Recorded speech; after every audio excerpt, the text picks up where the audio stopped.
Hello friend, welcome back to our YouTube channel Utkarsh vision academy. तो दोस्तों आज हम करने जा रहे हैं नवीन सर के नायक बैच पॉलिटी के लेक्चर नंबर 46 का हैंड रिटेन नोट से क्विक रिवीजन। इससे पहले हमने लेक्चर 1 से 45 तक का रिवीजन करा दिया है, तो जिन्होंने उसे नहीं देखा वे हमारे चैनल के प्लेलिस्ट में जाकर देख सकते हैं। तो आइए आज की क्लास को शुरू करते हैं। आज का हमारा टॉपिक है उच्च न्यायालय यानी कि हाई कोर्ट के बारे में बात करते हैं। भारत के न्यायिक संरचना की तो सबसे ऊपर में स्थान जो आता है सुप्रीम कोर्ट का आता है, और यह जो होता है अंतिम अपीलीय न्यायालय यानी कि फाइनल अपीलिएट कोर्ट होता है। इसके नीचे जो होता है हाई कोर्ट होता है, जिसे हम लोग उच्च न्यायालय के नाम से जानते हैं। और हमारे भारत में जो है 25 हाई कोर्ट है। उसके नीचे जो होता है डिस्ट्रिक्ट कोर्ट यानी कि अधीनस्थ न्यायालय होता है, और इसके अंतर्गत जो है जिला न्यायालय, मुंसिफ और न्याय पंचायत आता है। नेक्स्ट हम बात करते हैं 1857 के रिवॉल्यूशन में जो है भारत का हर वर्ग जो है भाग लिया था। इसके बाद जो है 1858 का एक्ट आता है, जिसमें जो है गवर्नर जनरल के पद को हटा करके वाइसराय का पद लाया जाता है, और महारानी विक्टोरिया जो है भारत के शासन की बागडोर अपने हाथ में ले लेती है। और उनका उद्देश्य जो होता है भारत के धन का निष्कासन करना, और इसके खिलाफ जाने वाले व्यक्ति को दंड देने के लिए जो है 1860 में आईपीसी आता है यानी इंडियन पेनल कोड आता है, और इसका इम्प्लीमेंट किया जाता है 1 जनवरी 1862 में। बात करें हाई कोर्ट एक्ट कब आया था। हाई कोर्ट एक्ट जो है 1861 में आता है, यानी उच्च न्यायालय का अधिनियम 1861 में आया। नेक्स्ट हम बात करते हैं आर्टिकल 214 की, तो इसमें कहा गया है कि हर राज्य में एक हाई कोर्ट होगा। नेक्स्ट बात करते हैं आर्टिकल 231 की, तो इसमें कहा गया है कि एक हाई कोर्ट को एक से अधिक राज्यों का कार्य दिया जा सकता है, लेकिन इसे देने का अधिकार जो है केवल संसद के पास है। नेक्स्ट हम बात करते हैं आर्टिकल 241 की, तो इसमें कहा गया है कि यूटी के लिए भी एक अलग से हाई कोर्ट बनाया जा सकता है, और इसका भी अधिकार जो है संसद के पास है। नेक्स्ट हम बात करते हैं आर्टिकल 215 की, तो इसके अंतर्गत जो है उच्च न्यायालय को एक अभिलेख न्यायालय कहा गया है। नेक्स्ट हम बात करते हैं आर्टिकल 216 की, तो इसमें जो है उच्च न्यायालय के गठन का वर्णन किया गया है। इसमें कहा गया है कि उच्च न्यायालय में एक मुख्य न्यायाधीश और बाकी अन्य न्यायाधीश होंगे, और अन्य न्यायाधीशों की संख्या को निश्चित करने का अधिकार जो है वह राष्ट्रपति को दिया गया है। जैसे कि अगर बात करते हैं इलाहाबाद यानी यूपी के जो हाई कोर्ट है, उसमें जो है न्यायाधीशों की संख्या जो है 1 मुख्य न्यायाधीश और 159 जो है अन्य न्यायाधीश है, यानी कुल मिलाकर 160 है। उसी प्रकार अगर बम्बई की बात करें तो 94, दिल्ली के कुल न्यायाधीशों की संख्या 60 और पटना में 59 तथा राजस्थान में 50 है। नेक्स्ट हम बात करते हैं आर्टिकल 217 की, तो इसमें कहा गया है कि उच्च न्यायालय के न्यायाधीश की नियुक्ति का वर्णन किया गया है, और इसकी नियुक्ति जो होता है वो राष्ट्रपति के द्वारा किया जाता है। इसके लिए योग्यता क्या है, तो 10 वर्ष तक न्यायिक पद पर रहा हो और 10 वर्ष तक हाई कोर्ट में अधिवक्ता रहा हो। लेकिन इसमें याद रखने वाली बात है कि सुप्रीम कोर्ट में न्यायाधीश होने के लिए वो राष्ट्रपति की नज़र में विधिवेता होना चाहिए, लेकिन हाई कोर्ट में ऐसा नहीं है। नेक्स्ट हम बात करते हैं उच्च न्यायालय के न्यायाधीश की नियुक्ति किसके द्वारा की जाती है, तो उच्च न्यायालय के न्यायाधीश की नियुक्ति जो है वह राष्ट्रपति के द्वारा की जाती है। नेक्स्ट हम बात करते हैं इसकी जो नियुक्ति होती है वो कोलोजियम प्रणाली से होती है। जैसे कि अगर मुख्य न्यायाधीश की नियुक्ति की बात करें तो मुख्य न्यायाधीश के लिए जो होता है राज्यपाल और सुप्रीम कोर्ट के चीफ जस्टिस ऑफ इंडिया से परामर्श लिया जाता है, और इसमें जो सुप्रीम कोर्ट के चीफ जस्टिस होते हैं वे 2 अन्य न्यायाधीशों से सलाह लेते हैं। इसके अलावा अगर बात करते हैं अन्य न्यायाधीशों की नियुक्ति की, तो अन्य न्यायाधीशों की नियुक्ति के लिए जो है राज्यपाल और सुप्रीम कोर्ट के चीफ जस्टिस ऑफ इंडिया और हाई कोर्ट के चीफ जस्टिस से जो है सलाह ली जाती है। नेक्स्ट हम बात करते हैं यदि कोई न्यायाधीश जो है एक से अधिक राज्यों के लिए चुना जाता है, तो उसमें जो है संबंधित राज्यों के राज्यपाल से सलाह ली जाती है। नेक्स्ट हम आगे बढ़ते हैं। यहाँ पर इसका कार्यकाल की बात करें तो न्यायाधीश के कार्यकाल जो होता है 62 ईयर्स होता है, और यह अपना इस्तीफा जो होता है वो राष्ट्रपति को देता है। नेक्स्ट हम बात करते हैं हाई कोर्ट के न्यायाधीश का जो है पद कब रिक्त होता है, तो जब हाई कोर्ट का न्यायाधीश जो है वह सुप्रीम कोर्ट का जज बन जाता है, तो वह उसका पद जो होता है रिक्त हो जाता है, या फिर उसकी मृत्यु के बाद, या फिर उसे हटा दिया जाता है। इसे हटाने का 2 आधार है, पहला सिद्ध दुर्व्यवहार और दूसरा है असमर्थता, और चौथा है वह अपनी इच्छा से भी उस पद को खाली कर सकता है। नेक्स्ट हम बात करते हैं आर्टिकल 219 की, तो इसमें जो है न्यायाधीश के शपथ का वर्णन किया गया है, और इसको जो शपथ किसके द्वारा दिलाया जाता है, तो राज्यपाल के द्वारा दिलाया जाता है। नेक्स्ट है आर्टिकल 221, इसमें जो है न्यायाधीश के वेतन के बारे में कहा गया है, और इसका जो वेतन होता है वह राज्य के संचित निधि से होता है। बात करते हैं हाई कोर्ट के चीफ जस्टिस का वेतन कितना होता है। तो हाई कोर्ट के चीफ जस्टिस का वेतन जो होता है 2.5 लाख और अन्य न्यायाधीश का जो वेतन होता है 2.25 लाख रुपए होता है।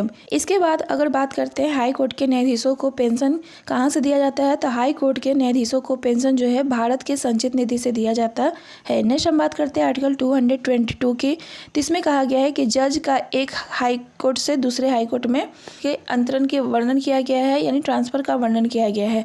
और इसके ट्रांसफ़र करने की जो शक्ति होती है वो राष्ट्रपति के पास होती है और यह राष्ट्रपति जो होता है सीजेआई की सलाह से, और सीजेआई जो होता है 4 अन्य वरिष्ठ जज की सलाह से उसका ट्रांसफ़र करता है। और राष्ट्रपति जो है संबंधित राज्य जैसे कि यूपी का न्यायाधीश अगर बिहार में ट्रांसफ़र किया जा रहा है तो यूपी और बिहार दोनों के चीफ जस्टिस से सलाह लेगा। नेक्स्ट हम बात करते हैं आर्टिकल 223 की। तो इसमें जो है कार्यकारी मुख्य न्यायाधीश के बारे में वर्णन किया गया है और कार्यकारी मुख्य न्यायाधीश की भी नियुक्ति जो है राष्ट्रपति के द्वारा की जाती है। नेक्स्ट है आर्टिकल 224। तो इसमें अपर या फिर अतिरिक्त और कार्यकारी न्यायाधीशों की नियुक्ति के बारे में कहा गया है और इसकी नियुक्ति भी होता है राष्ट्रपति के द्वारा किया जाता है। और अपर न्यायाधीश के कार्यकाल की बात करें तो 2 वर्ष के लिए होता है। नेक्स्ट हम बात करते हैं आर्टिकल 226 की। तो इसमें जो है हाई कोर्ट के रिट जारी करने की शक्ति दी गई है और हाई कोर्ट भी जो है 5 तरह की रिट जारी कर सकता है। बात करें रिट जारी करने के क्षेत्र में जो है इसे सुप्रीम कोर्ट से ज़्यादा अधिकार क्षेत्र दिया गया है, क्योंकि हाई कोर्ट जो होता है मौलिक और कानूनी दोनों प्रकार के अधिकारों में रिट जारी कर सकता है, लेकिन सुप्रीम कोर्ट जो होता है केवल मौलिक अधिकारों से संबंधित मामलों में ही रिट जारी करता है। इसके बाद अगर हम बात करते हैं तो हाई कोर्ट का एक छठा रिट भी होता है जिसे हम लोग इंजंक्शन रिट कहते हैं और यह जो है किसी व्यक्ति के खिलाफ लाया जाता है और यह जो होता है पॉजिटिव एक के लिए और दूसरे के लिए निगेटिव साबित होता है। नेक्स्ट यहाँ पर दिया है कि हाई कोर्ट अपना अगर कोई निर्णय देता है और उस निर्णय से लोग संतुष्ट नहीं हो पाते हैं तो वे सुप्रीम कोर्ट में जाते हैं और इस प्रकार जो हाई कोर्ट के द्वारा दिया गया जो निर्णय होता है उसका कोई वैल्यू नहीं रह जाता है और यहाँ पर जो है न्यायिक कार्रवाई पर रोक लग जाती है। नेक्स्ट हम आगे बढ़ते हैं जिला और सत्र न्यायालय। तो इसमें जो है 2 तरह के मामले आते हैं, पहला दीवानी मामले और दूसरा है फौजदारी मामले। दीवानी मामले जो कि संपत्ति और क्षतिपूर्ति से संबंधित होते हैं और इस प्रकार के न्यायालय को हम लोग दीवानी न्यायालय कहते हैं। और फौजदारी मामले की बात करें तो इसमें जो है आपराधिक मामले आते हैं जैसे कि हत्या, लूट और डकैती आते हैं। और इसमें न्यायाधीशों की बात करें तो पहला है जिला न्यायाधीश, दूसरा है अपर जिला न्यायाधीश, तीसरा है सिविल जज जिसे हम लोग सीनियर डिवीजन कहते हैं और चौथा है जूनियर डिवीजन मुंसिफ और 5वां है न्याय पंचायत। और इसमें अगर बात करते हैं फौजदारी मामले में न्यायाधीशों के लिए तो पहला है सत्र न्यायाधीश, यह जो है कोई भी प्रकार की सजा दे सकता है। दूसरा है अपर न्यायाधीश, तो अपर सत्र न्यायाधीश जो होता है मृत्यु दंड या फिर आजीवन का कोई सजा नहीं दे सकता है। तीसरा अगर बात करते हैं मुख्य न्यायिक मजिस्ट्रेट, यह जो है 7 वर्ष की सजा और कोई भी जुर्माना लगा सकता है। आगे है न्यायिक मजिस्ट्रेट प्रथम श्रेणी, यह जो है 3 वर्ष की सजा और 10,000 का जुर्माना लगा सकता है। और इसके आगे है न्यायिक मजिस्ट्रेट सेकंड श्रेणी, इसमें जो है 1 वर्ष की सजा और 5,000 का जुर्माना लगा सकता है। नेक्स्ट हम बात करते हैं आर्टिकल 233 की। तो इसमें जो है जिला न्यायाधीशों की नियुक्ति के बारे में कहा गया है। इसमें जो जिला न्यायाधीशों की नियुक्ति जो होगा वो राज्यपाल के द्वारा हाई कोर्ट की सलाह से होगा और उसके लिए जो है होता है वह 7 वर्ष तक का अधिवक्ता होना चाहिए। नेक्स्ट हम बात करते हैं आर्टिकल 234 की।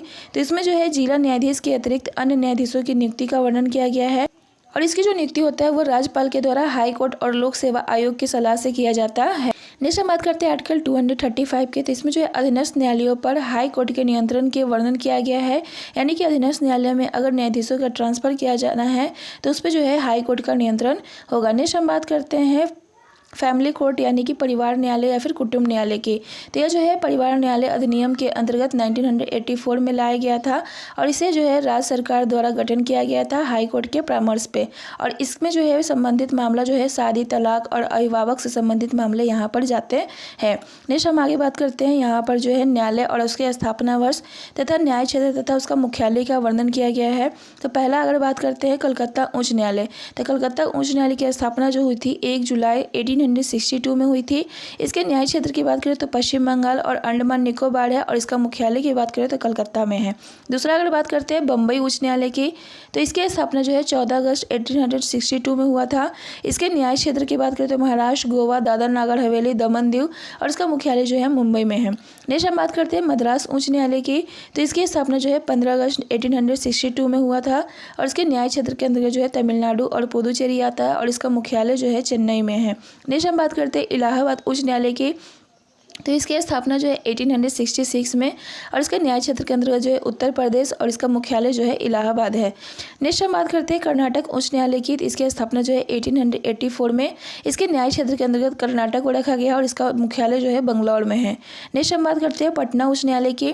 तो इसकी स्थापना जो है 1916 में हुआ था, और इसके न्याय क्षेत्र में जो है बिहार आता है, और इसका मुख्यालय जो है पटना में है। नेक्स्ट हम बात करते हैं जम्मू कश्मीर उच्च न्यायालय की। तो इसकी स्थापना जो है 1928 में इसके न्याय क्षेत्र के अंतर्गत जम्मू कश्मीर और लद्दाख आता है, और इसका जो मुख्यालय है श्रीनगर जम्मू में है।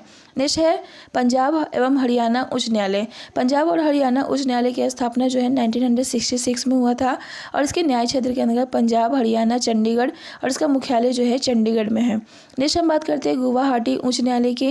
तो इसकी स्थापना जो है 1948 में हुआ था, और इसके न्याय क्षेत्र के अंतर्गत अरुणाचल प्रदेश, असम, नागालैंड और मिजोरम आता है, और इसका मुख्यालय जो है गुवाहाटी में है।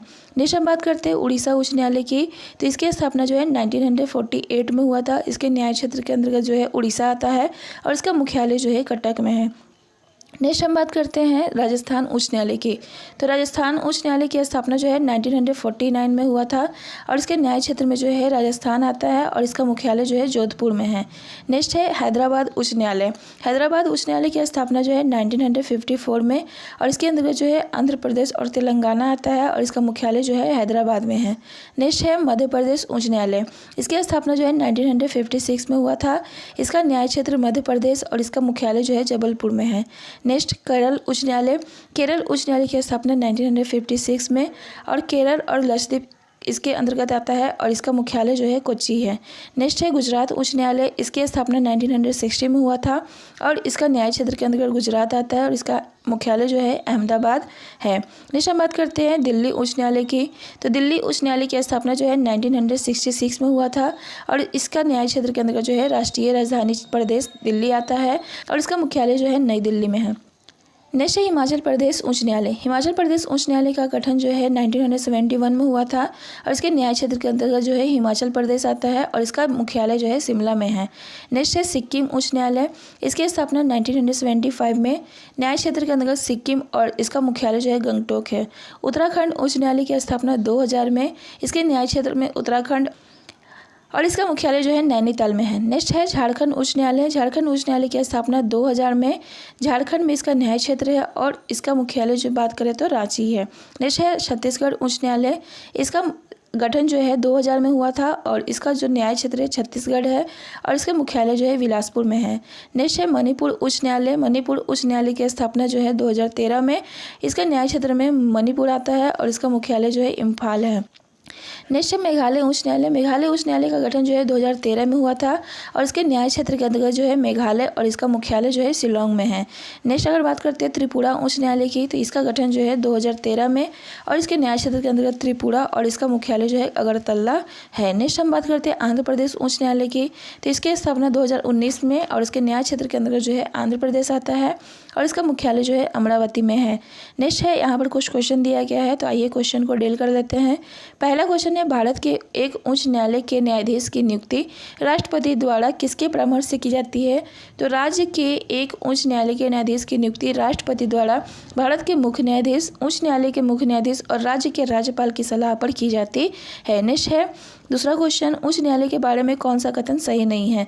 तो पहला कथन है यह राज्य के अधिकार क्षेत्र में आने वाले मामलों का निपटारा करता है, तो ये कथन सही है। दूसरा बात करते हैं तो यह निचले न्यायालयों की अपीलें सुन सकता है, तो यह कथन सही है। तीसरा बात करें यह मौलिक अधिकारों की सुरक्षा के लिए विभिन्न रिट जारी करता है, तो यह भी कथन सही है। और चौथा बात करें तो यह भारत के राष्ट्रपति को परामर्श देता है, तो यह कथन गलत है। नेक्स्ट है सर्वोच्च न्यायालय अथवा उच्च न्यायालय के न्यायाधीश को फिल इन द ब्लैंक्स के साक्ष्य पेश करने पर ही निष्कासित किया जा सकता है। तो सर्वोच्च न्यायालय अथवा उच्च न्यायालय के न्यायाधीश को दुर्व्यवहार या फिर अयोग्यता के साक्ष्य पेश करने पर ही निष्कासित किया जा सकता है। नेक्स्ट हम बात करते हैं चौथे क्वेश्चन की। 1861 में ब्रिटिश संसद में पारित उच्च न्यायालय अधिनियम के तहत भारत के पहले उच्च न्यायालय के रूप में किसे स्थापित किया गया था। तो भारत में पहले उच्च न्यायालय के रूप में जो है कलकत्ता हाईकोर्ट की स्थापना की गई थी। भारतीय संविधान का कौन सा अनुच्छेद कहता है कि प्रत्येक राज्य के लिए एक उच्च न्यायालय होगा। तो यह जो है आर्टिकल 214 में कहा गया है कि प्रत्येक राज्य के लिए एक उच्च न्यायालय होगा। नेक्स्ट है उच्च न्यायालय के न्यायाधीशों की अधिकतम आयु कितनी होती है।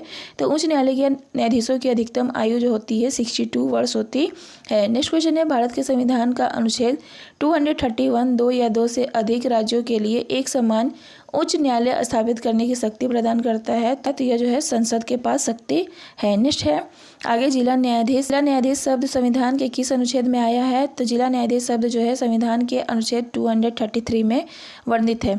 नेक्स्ट है संविधान के किस अनुच्छेद में उल्लेख किया गया है कि संसद कानून द्वारा एक केंद्र शासित प्रदेश के लिए एक उच्च न्यायालय का गठन कर सकती है या इस संविधान के सभी या किसी भी उद्देश्य के लिए किसी भी ऐसे क्षेत्र में किसी न्यायालय को उच्च न्यायालय घोषित कर सकती है। तो इसका वर्णन जो है आर्टिकल 241 में किया गया है। नेक्स्ट क्वेश्चन है भारतीय संविधान के किस अनुच्छेद के तहत उच्च न्यायालय के रिट क्षेत्राधिकार का उल्लेख किया गया है। तो भारतीय संविधान के आर्टिकल 226 के अंतर्गत उच्च न्यायालय के रिट क्षेत्राधिकार का उल्लेख किया गया है। नेक्स्ट क्वेश्चन है भारत के संविधान का अनुच्छेद फिल इन द ब्लैंक्स बताता है कि भारत के मुख्य न्यायाधीश और राज्य के राज्यपाल के परामर्श से उच्च न्यायालय के न्यायाधीश की नियुक्ति राष्ट्रपति द्वारा की जाएगी। तो भारत के संविधान का आर्टिकल 217 बताता है कि भारत के मुख्य न्यायाधीश और राज्य के राज्यपाल के परामर्श से उच्च न्यायालय के न्यायाधीश की नियुक्ति राष्ट्रपति के द्वारा की जाएगी। नेक्स्ट क्वेश्चन है भारतीय संविधान का कौन सा अनुच्छेद उच्च न्यायालय के न्यायाधीशों द्वारा शपथ और प्रतिज्ञान से संबंधित है। तो भारतीय संविधान का जो आर्टिकल 219 है यह उच्च न्यायालय के न्यायाधीशों द्वारा शपथ और प्रतिज्ञान से संबंधित है। नेक्स्ट क्वेश्चन है जिला न्यायाधीशों के संबंध में निम्नलिखित कथनों पर विचार कीजिए। इसमें पहला कथन है जिला न्यायाधीश की नियुक्ति उच्च न्यायालय के मुख्य न्यायाधीश द्वारा की जाती है। तो ये कथन गलत है। दूसरा है जिला न्यायाधीश के स्थानांतरण का अधिकार मुख्यमंत्री को है। तो ये भी कथन गलत है। यानी इसमें ऑप्शन ए और बी दोनों ही गलत है। नेक्स्ट क्वेश्चन है इनमें से कौन सा अधीनस्थ न्यायालय है। तो इसमें जो है जिला और सत्र न्यायालय जो है एक अधीनस्थ न्यायालय के अंतर्गत आता है। नेक्स्ट क्वेश्चन है निम्नलिखित में से किस वर्ष जो है पारिवारिक न्यायालय अधिनियम लागू किया गया था। तो पारिवारिक अधिनियम जो है लागू किया गया था 1984 में। तो आज के लिए बस इतना ही। मिलते हैं नेक्स्ट लेक्चर के रिवीजन में। तब तक के लिए बाय बाय।